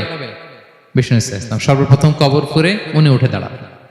এবং হাশরের ময়দানে উনি কোথায় দাঁড়াবেন? ওনার জন্য একটা স্পেশাল জায়গা থাকবে, জায়গাটার নাম হচ্ছে মাকামে মাহমুদ। জায়গাটার নাম কি? মাকামে মাহমুদ। ওইখানে বিষ্ণু সাল্লাল্লাহু আলাইহি ওয়াসাল্লাম মাকামে মাহমুদে দাঁড়াবেন। আল্লাহ তাআলা বলেন, ওয়ামিনাল লাইলি ফাতাহাজ্জাদ বিহি নাফিলাতাল লাক আসা আই ইয়াবআসাকা রাব্বুকা মাকামাম মাহমুদা। ওখানে বিষ্ণু সাল্লাল্লাহু আলাইহি ওয়াসাল্লাম দাঁড়াবেন। এবং বিষ্ণু সাল্লাল্লাহু আলাইহি ওয়াসাল্লাম বলেন, আজান শোনার পরে কেউ যদি এই দোয়াটা পড়ে, আল্লাহুম্মা রাব্বা হাযিহি দাওয়াতিত তাম্মা ওয়াস সালাতিল কাইমা আতি মুহাম্মাদানিল ওয়াসিলাতা ওয়াল ফাদিলা ওয়া বা'আথহু মাকামাম মাহমুদা আল্লাযী ওয়া'আদতা। এই দোয়াটা যে পড়ে আজান শোনার পরে, বিষ্ণু সাল্লাল্লাহু আলাইহি ওয়াসাল্লাম বলেন, হাল্লাত লাহু শাফাআতি ইয়াউমাল কিয়ামা। কিয়ামতের দিন তার জন্য সুপারিশ করা আমি নবীর জন্য ওয়াজিব হয়ে যায়।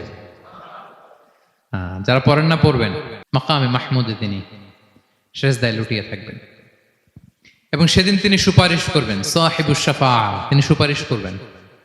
অন্য কোন নবী সুপারিশের সাহস করবে, স্পর্ধাও দেখাবে। আদম আলাইহিস সালাম, নূহ আলাইহিস সালাম, ইব্রাহিম আলাইহিস সালাম সবাই একজন আরেকজনকে রেফার করে, একজন আরেকজনকে রেফার করে, বলবে আমি পারবো না, উনি উনি উনি উনি বলতে বলতে বিষ্ণু ইসলামের কাছে যাবে। মানুষগুলো হয়রান হয়ে যাবে, ক্লান্ত, শ্রান্ত, ঘর্মাক্ত, পিপাসার্ত মানুষগুলো। 50,000 বছর হবে সেই দিনটা, কিয়ামতের দিন। মানুষগুলো পেরেশান, যেই নবীর কাছে যায় বলে পারবো না, উনি উনি শেষ পর্যন্ত এটা যে বিষ্ণু ইসলামের কাছে ঠেকবে। বিষ্ণু ইসলাম কোথায় থাকবেন যেন? জায়গাটার নাম মাকামে মাহমুদে সেজদা অবস্থায় থাকবেন। সেজদা অবস্থায় থাকবেন। সব নবীরা বলবে নাফসি নাফসি, আল্লাহ তুমি আমারে বাঁচাও, আল্লাহ আমারে বাঁচাও, আল্লাহ আমারে বাঁচাও। কিন্তু বিষ্ণু ইসলাম সেই মাকামে মাহমুদে সেজদায় লুটিয়ে কাঁদতে থাকবেন আর বলবেন, উম্মতি উম্মতি উম্মতি, হে আল্লাহ আমার গুনাহগার উম্মতকে বাঁচাও, আল্লাহ আমার গুনাহগার উম্মতকে তুমি বাঁচাও। কাঁদতে থাকবেন বিষ্ণু ইসলাম ওই জায়গায়। তখন আল্লাহ তাআলা বলবেন, ইয়া মুহাম্মদ ইরফা রাসাক, হে মুহাম্মদ মাথা তোলো। কুল তুসমা, আজকে তুমি যা বলবে তাই শোনা হবে। সাল তু'তা, যা চাবে তাই দেয়া হবে। ওয়াশফা তুশাফা, যার জন্য সুপারিশ করা হবে, যার জন্য সুপারিশ তুমি করবে তার জন্যই সুপারিশ কবুল করা হবে। বিষ্ণু ইসলাম তখন সুপারিশ করবেন, শুরু করবেন, স্টার্টিং। তো বিষ্ণু ইসলামের সুপারিশ আমরা চাই কি চাই না বলেন? আল্লাহ তাআলা আমাদেরকে বিষ্ণু ইসলামের সুপারিশ লাভে ধন্য করুক, আমরা পড়ি আমিন। বিষ্ণু ইসলাম স্টার্ট করবেন সুপারিশ করা এবং হাউজে কাউসারের পানি বিতরণ শুরু করবেন। হাউজে কাউসারের নাম শুনেছেন? ইন্না আ'তাইনা কাল কাউসার, হে নবী আমি আপনাকে কাউসার দিয়েছি। কাউসারের একটা ব্যাখ্যা হচ্ছে প্রভূত কল্যাণ, আর একটা ব্যাখ্যা হচ্ছে এই কিয়ামতের দিন হাউজে কাউসার দেওয়া হবে বিষ্ণু ইসা ইসলামকে। এটা কত বড়? বিষ্ণু ইসা ইসলাম বলেন হাউদি মাসিরাতু শাহর, 1 মাসের দূরত্ব। এত বড় চৌবাচ্চা হবে হাউজে কাউসারের চৌবাচ্চাটা। বিষ্ণু ইসা ইসলাম বলেন এই মাথা থেকে ওই মাথায় পৌঁছতে 1 মাস লাগবে। কয় মাস? তার মানে সাইজে খুবই ছোট, তাই না? ছোট? আওয়াজ করে বলুন, ছোট না বড়? বিশাল বিশাল বিশাল। হাউজে কাউসারের পানিটা কেমন হবে? মা উহু আবিয়াদু মিনাল লাবান, দুধের চেয়েও সাদা, মধুর চেয়েও মিষ্টি, বরফের চেয়েও ঠান্ডা, আতিয়াবু মিনাল মিসকি, মিসকের চেয়েও সুগন্ধ সম্পন্ন। কি জানুহু কানুজুমিস সামা, আকাশের তারা যত বেশি, হাউজে কাউসারের যে পান পেয়ালা থাকবে আশেপাশে পেয়ালাগুলোর সংখ্যা আকাশের তারার চাইতেও বেশি। বিষ্ণু ইসলাম হাউজে কাউসারের পানি বিতরণ করবেন, সবাই বিশ্বাসী উম্মতেরা সেটা পান করবে। আর একবার যে পান করবে চিরকালের জন্য গলা থেকে তৃষ্ণা মিটে যাবে। সুবহানাল্লাহ। একদল এসে বলবে ইয়া রাসূলুল্লাহ আমাদেরকে দেন, আমাদেরকে দেন। তখন ফেরেশতারা বলবে ইয়া রাসূলুল্লাহ এদেরকে দিবেন না, কারণ ফা ইন্নাকা লা তাদরি মা আহদাসু বা'দাক, আপনি জানেন না তারা আপনার পরে আপনার দিনকে বিকৃত করেছে। কি করেছে? আপনি যে দিন ইসলাম রেখে গিয়েছেন ওইটা পালন না করে নিজের মন মতো অনেক কিছু ঢুকাইছে, লাফালাফি নাচানাচ, এরকম আছে না নাই? মন মতো বানাই নিছে। হে নবী আপনার পরে মন মতো তারা ইসলাম পালন করেছে, বিকৃত করেছে, আপনি তাদেরকে দিবেন না। নবী ইসলাম দিতে যাবেন, যখন এটা শুনবেন বলবেন সুহকান সুহকান লিমান গায়্যারা বা'দি, দূর হও দূর হও, যারা আমার পরে আমার রেখে যাও দিন ইসলামকে বিকৃত করেছো, তাদের জন্য হাউজে কাউসারের পানি নয়, দূর হও। ফিহি আবারিকুল যাহাবি ওয়াল ফিদ্দা, যে পান পেয়ালাগুলো এগুলো made of silver and gold, সোনা রূপা দিয়ে তৈরি। সুবহানাল্লাহ বলেন। সুবহানাল্লাহ। আমরা যেন বিষ্ণু ইসা ইসলামের হাত থেকে নেয়া সে হাউজে কাউসারের পানি খেয়ে সেদিন আমাদের তৃষ্ণা নিবারণ করতে পারি। প্রিয় ভাইয়েরা, সর্বশেষ বিষ্ণু ইসা ইসলামের সর্বশেষ যে ফিচার সেটা হচ্ছে বিষ্ণু ইসা ইসলাম বলেন আনা আউয়ালু ক্বারিই বাবিল জান্নাহ, I am the first one who knock the door of paradise, আমি হচ্ছি ওই ব্যক্তি যে সর্বপ্রথম আল্লাহর জান্নাতের দরজায় যে নক করবে। বিচার শেষে সর্বপ্রথম জান্নাতের দরজায় নক করবে কে? বিষ্ণু ইসা ইসলাম। তখন জান্নাতের দরজার রক্ষী ফেরেশতার নাম খাজেন। কি নাম? সে বলবে মানিল কারি, who is knocking the door? তখন বিষ্ণু ইসা ইসলাম বলবেন আনা মুহাম্মদ রাসূলুল্লাহ, আমি মুহাম্মদ রাসূলুল্লাহ বলছি। তখন খাজেন বলবে আহলান ওয়া সাহলান, আপনার জন্যই আমি অপেক্ষা করতেছি, আল্লাহ বলে দিয়েছেন আপনার আগে কারো জন্য যেন জান্নাতের দরজা খোলা না হয়। বিষ্ণু ইসা ইসলাম তার বিশাল উম্মতে মুহাম্মাদীকে নিয়ে জান্নাতের ভেতরে প্রবেশ করবেন। আমরাও যেন সেই সৌভাগ্যবান কাফেলার ভেতরে থাকতে পারি। আমরাও যেন বিষ্ণু ইসা ইসলামের সেই বিশাল কাফেলা একসাথে থেকে আমাদের পেয়ারা হাবিবের সাথে আল্লাহর জান্নাতে ঢুকতে পারি। আমরা সবাই পড়ি আমিন। প্রিয় ভাইরা, বিষ্ণু ইসা ইসলাম সবাইকে নিয়ে জান্নাতে ঢুকবেন। তাহলে এই যে 20টা পয়েন্ট আপনাদের সাথে শেয়ার করেছি, এগুলো হচ্ছে distinctive characteristics of prophet Muhammad সাল্লাল্লাহু আলাইহি ওয়াসাল্লাম। এটা অন্য কাউকে বিষ্ণু ইসা ইসলাম ছাড়া আল্লাহ তাআলা কাউকে আর এগুলো দেননি। তাহলে এগুলো থেকে আমাদের কি শিক্ষা? কয়েকটা লেসন শেয়ার করে আমরা শেষ করে দেব ইনশাআল্লাহ। 1 নাম্বার লেসন হচ্ছে প্রিয় ভাইরা, বিষ্ণু ইসা ইসলামের এই ইউনিক ফিচার গুলো শুনে আমরা কি বুঝলাম, কি জানলাম, সেটা হচ্ছে প্রথম লেসন হচ্ছে আমাদের এই যে আপনারা অনেকে দেখলাম যে শুনে অবাক হচ্ছেন এবং অনেকে বলতেছেন যে এই প্রথম শুনলাম এটা। তার মানে অনেক কিছু আমরা জানি, কিন্তু বিষ্ণু ইসা ইসলামের জীবনের ব্যাপারে অনেক কিছু আমরা জানি না। আমরা কেউ শেক্সপিয়ার পড়েছি, কার্ল মার্কস পড়েছি, আমরা রবীন্দ্রনাথ পড়েছি ঠিকই, বঙ্কিমচন্দ্র চট্টোপাধ্যায় পড়েছি, শরৎচন্দ্র পড়েছি, হুমায়ুন আহমেদ পড়েছি, হ্যাঁ, হ্যারি পটার পড়েছি, কেউ কত কি যে উপন্যাস গল্প বাকি নাই আমাদের, সব পড়েছি, কিন্তু বিষ্ণু ইসা ইসলামের একটা সিরাত উল্টে দেখা হয়নি। এরকম আছে না নাই? অনেক পড়েছি কিন্তু বিষ্ণু ইসা ইসলামের সিরাত পড়ি নাই, তার মানে কিছুই পড়িনি। প্রথম লেসন হচ্ছে একবার হলেও জীবনে আমাদের বিষ্ণু ইসা ইসলামের সিরাতটা পড়ে দেখা উচিত। আগামী বছরের রবিউল আউয়াল আসার আগেই আমরা একটা ভালো সিরাত গ্রন্থ শুরু থেকে শেষ পর্যন্ত পড়ব। তাহলে রাসূল সাল্লাল্লাহু আলাইহি ওয়াসাল্লামের সিরাত যেন আমরা পড়ি। প্রিয় ভাইরা, 1 নাম্বার লেসন, যারা পড়েছেন তারা আবার নতুন করে পড়বেন, নতুন করে রিভাইজ দিবেন। কি বলেন? 2 নাম্বার লেসন হচ্ছে কেন আমরা পড়ব? রাসূল সাল্লাল্লাহু আলাইহি ওয়াসাল্লামের জীবনী পড়ার মধ্য দিয়ে প্রিয় নবীজির প্রতি আমাদের ভালোবাসা বৃদ্ধি পায়। এই যে আজকে এটা শুনে আপনাদের প্রিয় নবী সাল্লাল্লাহু আলাইহি ইসলামের প্রতি আকর্ষণ ভালোবাসা বৃদ্ধি পেয়েছে না? বলেন, পেয়েছে। সিরাত যখন আপনি পড়বেন আপনি অবাক হবেন, এত চমৎকার জীবনে ছিল আমার প্রিয় নবীজির, ওনার প্রতি ভালোবাসা বৃদ্ধি পাবে। আর নবীর প্রতি ভালোবাসার দরকার আছে না নাই? বলেন। হুব্বুহু আল ঈমান, নবীর প্রতি ভালোবাসা এটা ঈমানের অংশ বা অঙ্গ না, নবীরে ভালোবাসাই হচ্ছে ঈমান। নবীর ভালোবাসাটাই কি? ঈমান। আপনার নবীর ভালোবাসা নাই তো আপনার ঈমানই নাই। বিষ্ণু বলেন, লা ইউমিনু আহাদুকুম হাত্তা আকুনা আহাব্বা ইলাইহি মিন ওয়ালাদিহি ওয়া ওয়ালিদিহি ওয়ান নাসি আজমাইন। বিষ্ণু বলেন, সে প্রকৃত মুমিনই হতে পারবে না যতক্ষণ না সে তার সন্তানের চেয়ে, তার পিতার চেয়ে, দুনিয়ার সবকিছুর চাইতে আমি নবীকে যদি বেশি প্রায়োরিটি না দেয়, আমি নবীকে যদি সবচেয়ে বেশি ভালো না বাসে, সে মুমিনই হতে পারবে না। তাহলে আমাদের হৃদয়ে সবচেয়ে বেশি থাকতে হবে বিশ্বনবীর ভালোবাসা, ঠিক কিনা বলেন? এই যে আমরা মুম্বাইতে ভারতের কারা কারা বিশ্বনবীর নামে কটূক্তি করেছে, হ্যাঁ, 12,000 নবী প্রেমিক মার্চ টু মুম্বাই ঘোষণা দিয়েছে, ঠিক কিনা বলেন? এটা হচ্ছে নবীর প্রতি ভালোবাসা, এটাই ঈমান। বিষ্ণু সাল্লাল্লাহু আলাইহি ওয়াসাল্লাম যখন এই হাদিস বললেন যে সবচাইতে যদি আমাকে কেউ ভালো না বাসে সে মুমিন নয়, ওমরে ফারুক তো অবাক হয়ে গেলেন। উনি কিছুক্ষণ আগে বলতেছিলেন যে ইয়া রাসূলুল্লাহ, আমি আপনাকে সবচাইতে বেশি ভালোবাসি, তবে ইল্লা নাফসি, আমার নিজের আত্মাটারে আমি এর চেয়ে বেশি ভালোবাসি, সবচেয়ে বেশি ভালোবাসি আমার আত্মাটারে, এরপরে ভালোবাসি আপনাকে।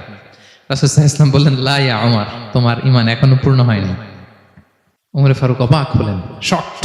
তিনি বললেন, এতে যদি আমার ঈমানই পূর্ণ না হয়, যার কারণে আমি আখিরাত চিনলাম, জান্নাত চিনলাম, আল্লাহর পরিচয় পেলাম, তিনি তো আমার কাছে সবচেয়ে বেশি প্রিয়। মুহূর্তেই তিনি দ্ব্যর্থহীন কণ্ঠে ঘোষণা করলেন যে ইয়া রাসূলুল্লাহ, ঠিক এই মুহূর্ত থেকে দুনিয়ার সবকিছু, এমনকি আমার নিজের জানের চাইতেও, আত্মার চাইতেও আমি আপনাকে বেশি ভালোবাসি।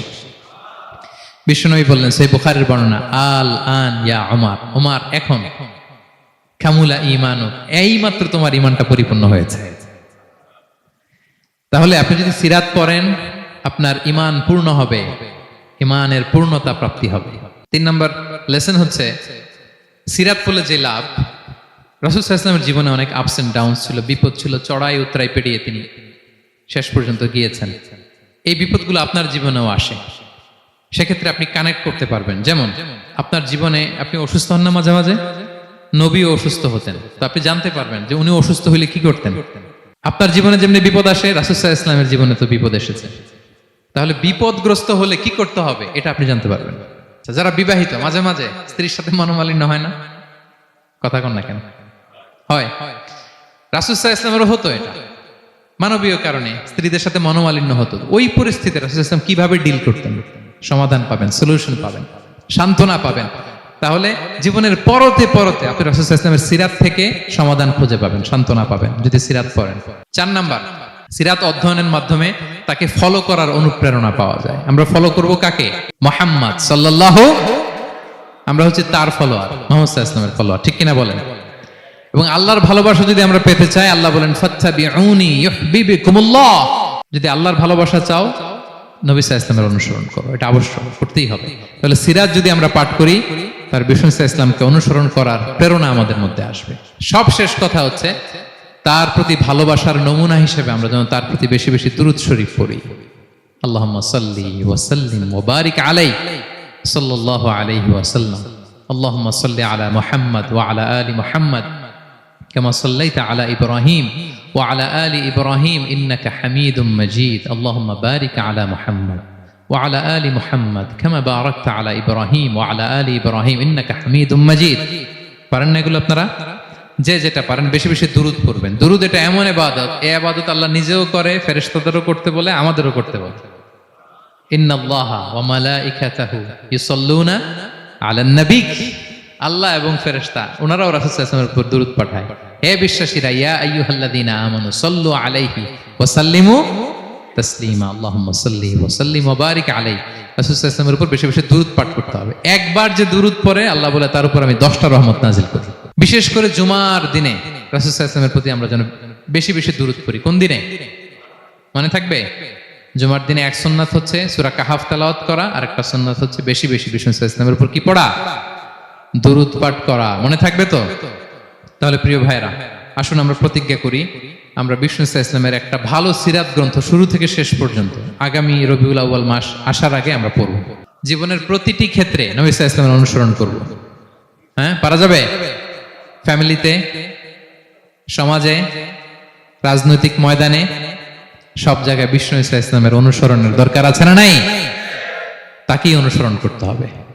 মুক্তি পেতে চাইলে তাকেই অনুসরণ করতে হবে। আসুন জীবনের প্রতিটি অঙ্গনে আমরা যেন শুধু তাকেই অনুসরণ করি, কারণ তাকে অনুসরণ করার মধ্যেই রয়েছে আমাদের জীবনের আলোকস্নাত মুক্তি। আল্লাহ তাআলা আমাদের সবাইকে কথাগুলো বোঝার ও আমল করার তৌফিক দান করুন। হাযা মা ইনদি ওয়াল ইলমু ইনদাল্লাহি আলাইহি তাওয়াক্কালতু ওয়া ইলাইহি উনীব। ওয়াসসালামু আলাইকুম ওয়া রাহমাতুল্লাহি তাআলা ওয়া বারাকাতুহু।